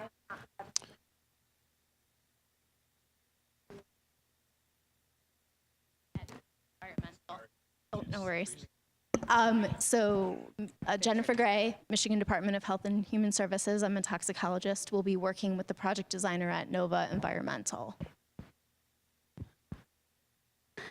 Good morning. My name is Ella Morgan, and got a few different things, but for sake of everyone's time, I'll try to make it quick. Is Larry Johnson present at this meeting?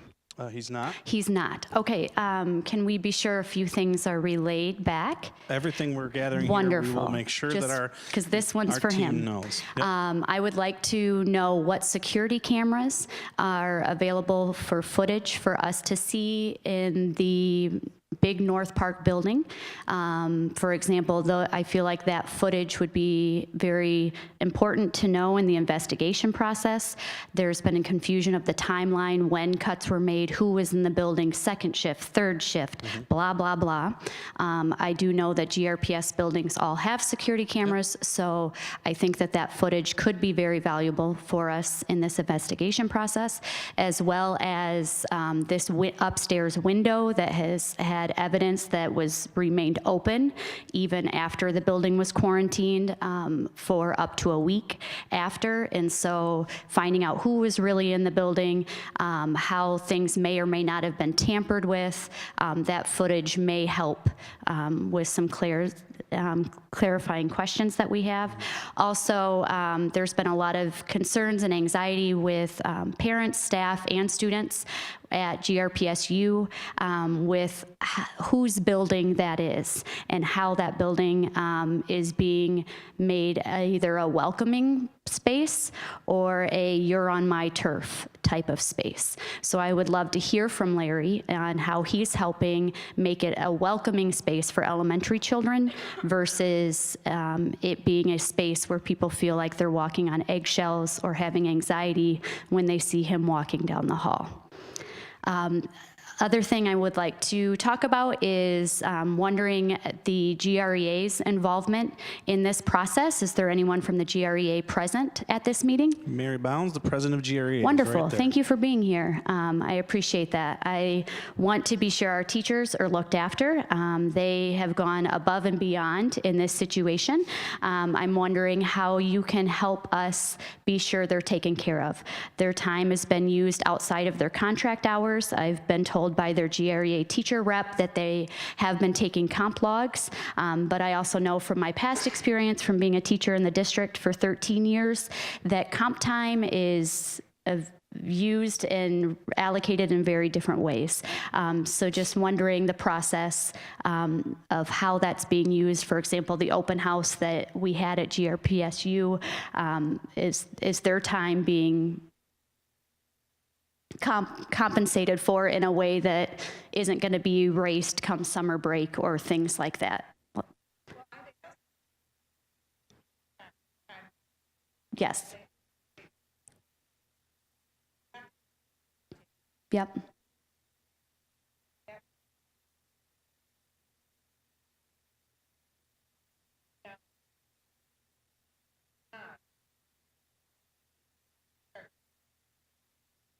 Right.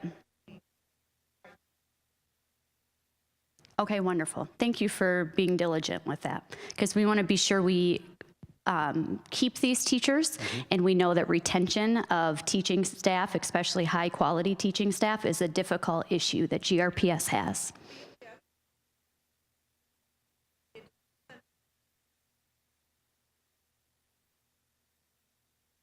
Right, which I understand that, but there, as you know, from the GREA perspective, there is also a true passive-aggressive bullying that happens with the adult mentality sometimes, and it's hard to know the difference as a staff member between what is mandatory and what is strongly encouraged, wink, wink.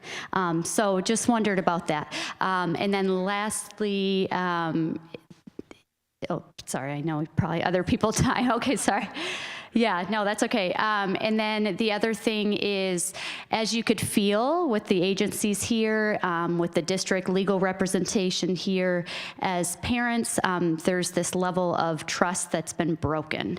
And so we want to believe the transparency, and I'm wondering then, these meetings that you're having, or like you had mentioned, sir, about at the end of it all, this conference or this big meeting you would behold, is the district open to having a parent representative or these other agencies open to having someone in some of these closed door type meetings? I'm obviously not talking about from the legal closed doors.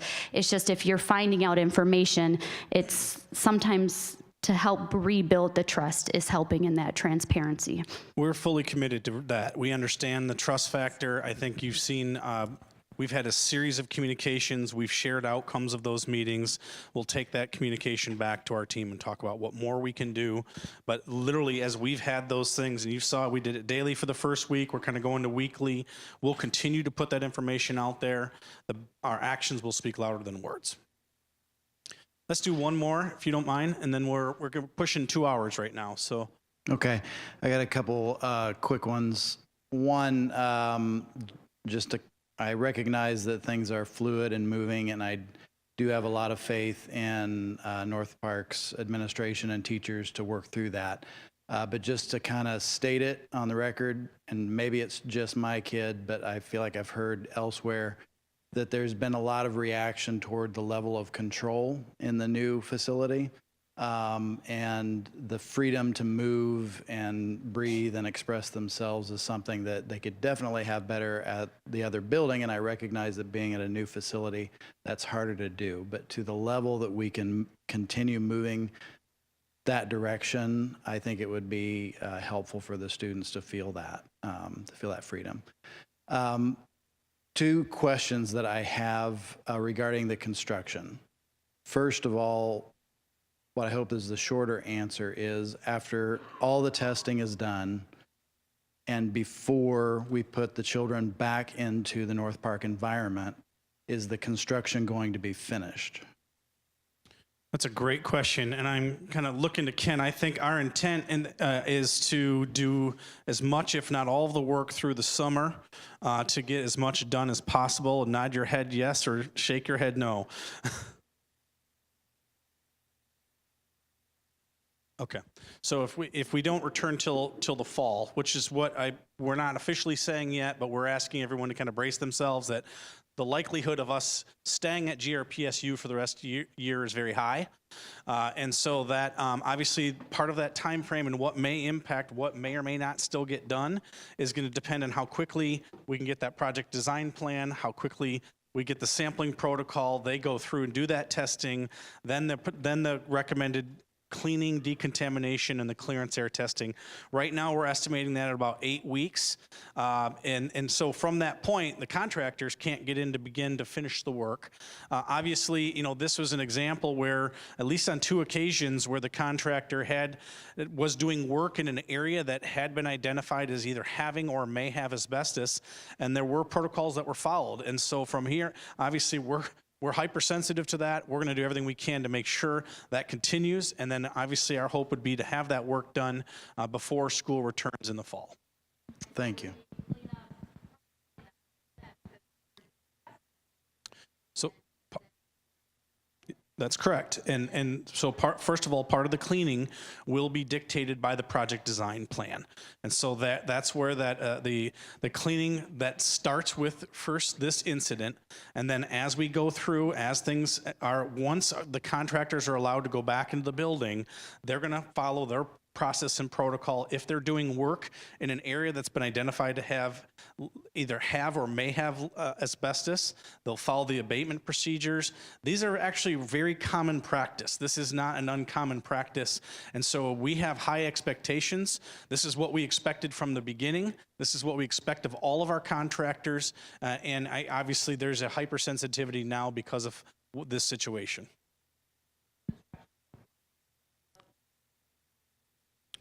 I don't know if we can answer that officially yet, but at this point, we still have a contract, and that's what's anticipated. I would just hate to put our kids back into an unequal situation again. The more complicated question I had is understanding everything you've told us now. Can you connect for me the dots between we're only going to find out the answer for February 15th in terms of the level of asbestos exposure and how you figure out what the level of exposure has been for the kids since November?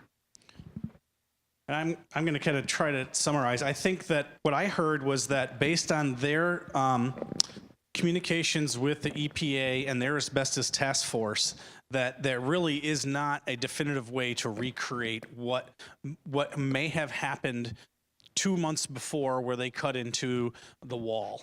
We were going to know as part of this review what rooms they were in, what work was done, what time it was done, and then the air sampling protocol that the project designer is going to be putting in his plan, that's going to go through our county, state, federal agencies for review, and we're going to get the best, highest quality data that we can get, and we'll share it publicly. Do you want to share? I mean, there are some issues on the slide there that will. Yeah. Right. It really will ultimately, hopefully, and there's no promises can be made, that it will tell you some type of a unit of what the risk, what you can expect going forward in the future, how likely maybe it will be the diseases that I mentioned, how likely it would be that those will be of significant concern.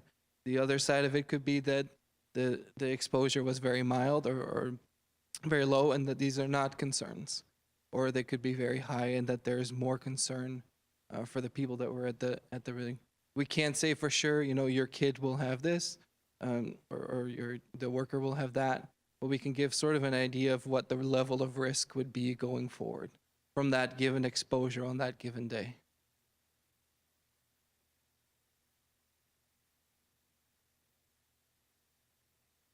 That it would not be a good idea to do that extrapolation. That's the guidance that we've received. Gentleman here on the left. Said last question. Okay.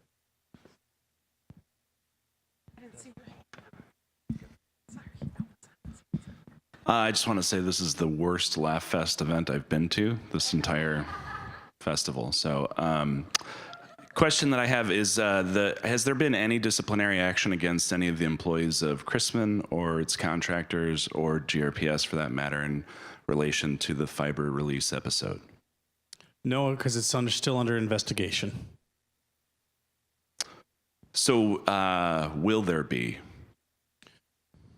I'm looking over to Sharon and Gordon to maybe give me a little bit of direction, but my understanding is that that's the purpose of this independent investigation, as well as that of the DEQ and MIOSHA, that they're going to go through, and each has a different role. One is about occupational safety, one is about environmental quality, one is our own district review to find out what happened, why it happened, what went wrong, and how do we ensure it doesn't happen again. So there certainly is going to be a level of accountability all the way across this. So to be clear, to date, no one at any of the contractors or Chrisman has been dismissed or disciplined in any way in relation to this incident. To my knowledge, these are still under investigation, so it's premature to take that action until we actually have the results of those investigations. Okay. Great. Thank you all for coming. We appreciate it. We're going to be publishing this on the Facebook, on YouTube. You're certainly welcome to come back and join us at 6 o'clock tonight. And you're welcome to bring more questions. You're also welcome to come sit down and talk with me right now.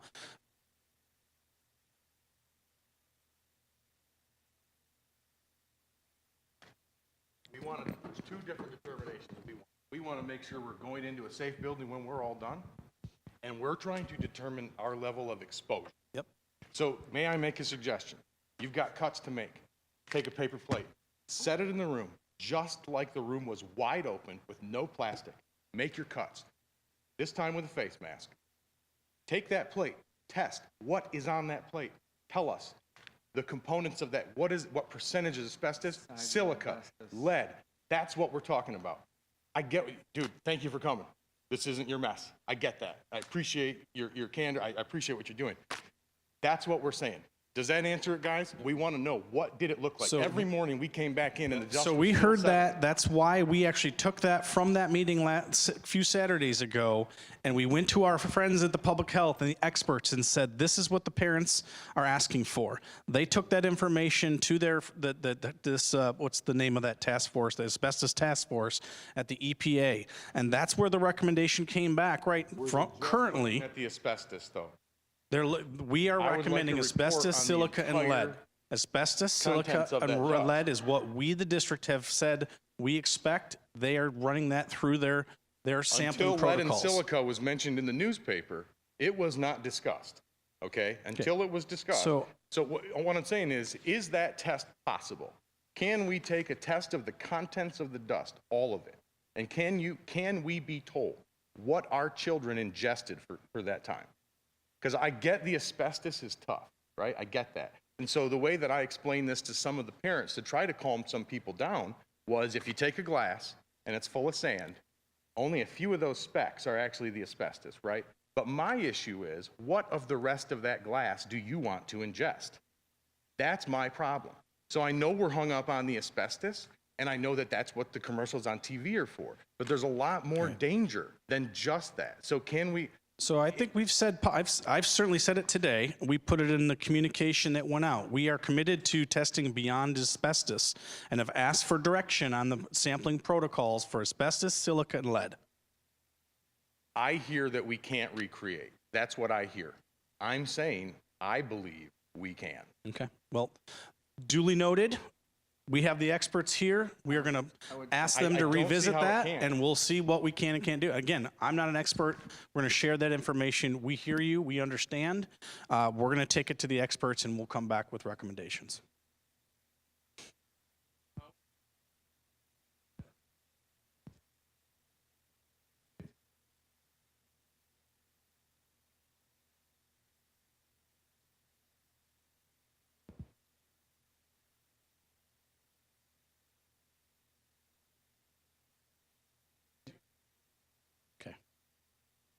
All good. Thank you again. We appreciate you coming out. We'll continue to communicate. Anything you need, you know how to go. northparkinfo@grps.org.